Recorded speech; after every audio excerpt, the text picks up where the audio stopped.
Les gens me demandent souvent, Lionel, pourquoi tu ne veux pas le moindre locataire? Et bien, dans cette vidéo, je vais vous expliquer pourquoi je ne veux plus avoir de locataire.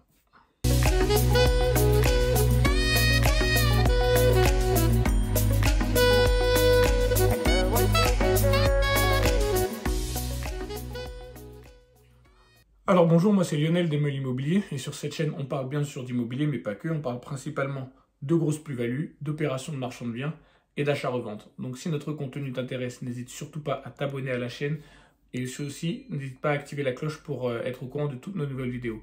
N'hésitez pas aussi à mettre un pouce bleu parce que plus vous mettez des pouces bleus, plus nos vidéos sont référencées et plus notre contenu sera mis en avant et vous ne serez plus les seuls au courant de ce qu'on pense parce qu'on pense à un immobilier assez différent de la masse. Donc voilà, aidez-nous à mettre en avant notre contenu, ça nous fera plaisir. Alors le premier point, c'est le locataire qui ne paye pas son loyer. Alors officiellement, il y a à peu près 3%, quand on regarde les statistiques, on nous dit qu'il y a 3% des locataires qui ne payent pas leur loyer.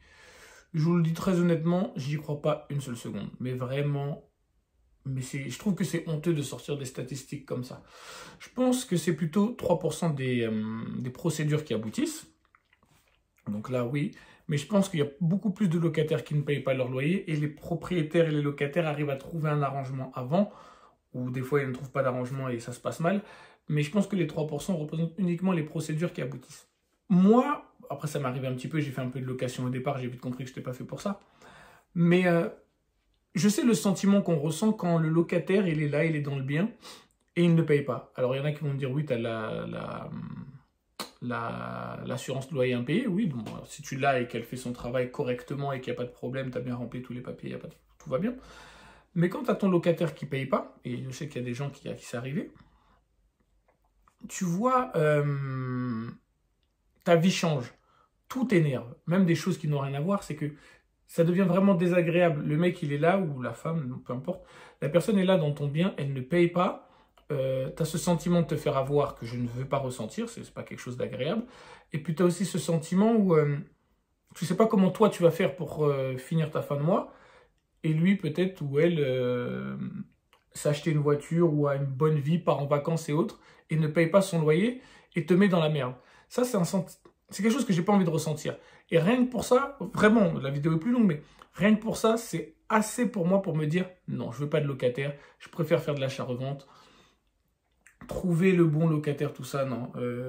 Avec l'achat-revente, il a les sous, c'est bien, il n'a pas les sous, casse-toi, on ne discute pas. C'est pas, oui, alors on va essayer de trouver un moyen pour qu'on referme, mais on ne met pas d'échéancier en place. Tu payes ou tu pars. Après, s'il y a des gens qui veulent être dans la rente, tout ça, il n'y a pas de problème. Mais rien que pour ce sentiment-là, moi, non merci pour avoir des locataires. Le deuxième point pour lequel je n'ai pas de locataire, c'est que je ne veux pas retrouver mon appartement saccagé. Alors ça n'arrive pas dans tous les cas, faut pas se mentir, c'est pas tous les locataires qui payent pas leur loyer, c'est pas tous les locataires qui saccagent l'appartement. Mais j'ai vu trop de gens retrouver leurs appartements dans des états, tu te demandes ce que les gens y font dedans. Vraiment, moi j'ai pas envie de vivre ça. Et j'ai pas envie d'être celui qui est obligé de refaire l'appartement pour chaque nouvelle rentrée étudiante et tout. Oui, après oui, mais tu fais du déficit foncier. J'en ai rien à foutre. J'ai envie d'avoir de la tranquillité d'esprit.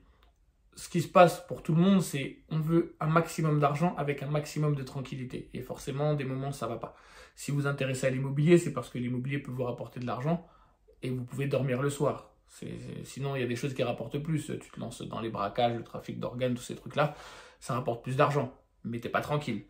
Mais si c'est pour faire de l'immobilier et pas être tranquille, ça m'intéresse pas. Donc, si à chaque fois que je loue mon appartement dans certains coins de la France et je sais que les gens ont tendance à saccager les appartements, j'ai pas envie de connaître ce sentiment-là. Donc ça aussi, c'est vraiment quelque chose qui me donne pas du tout envie d'aller faire de la location.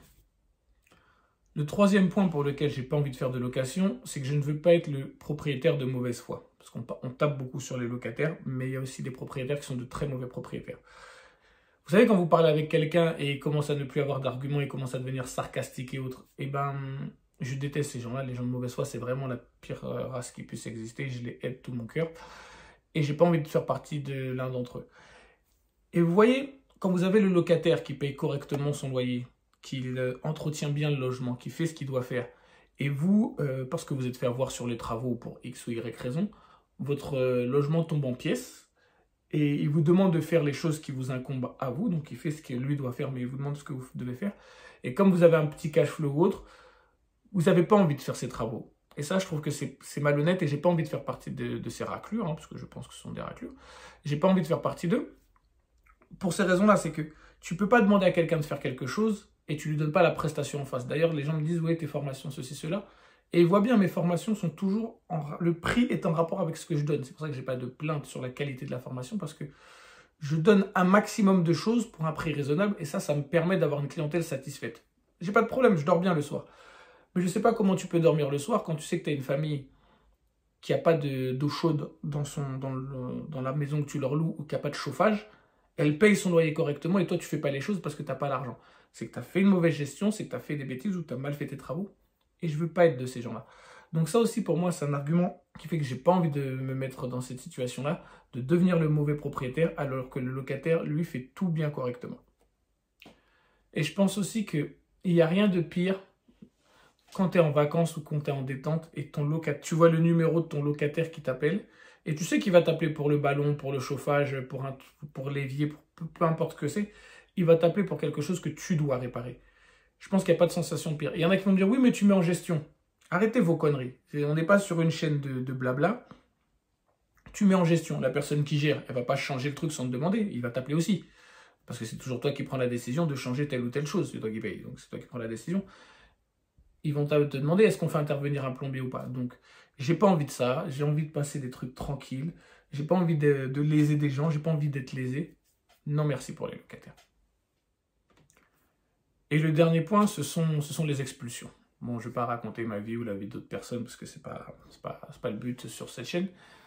Mais les expulsions, franchement, c'est quelque chose de difficile. Et alors, j'ai jamais eu à expulser des gens, moi, dans ma vie. Donc, je sais pas exactement ce que ça fait pour les gens qui ont dû le faire.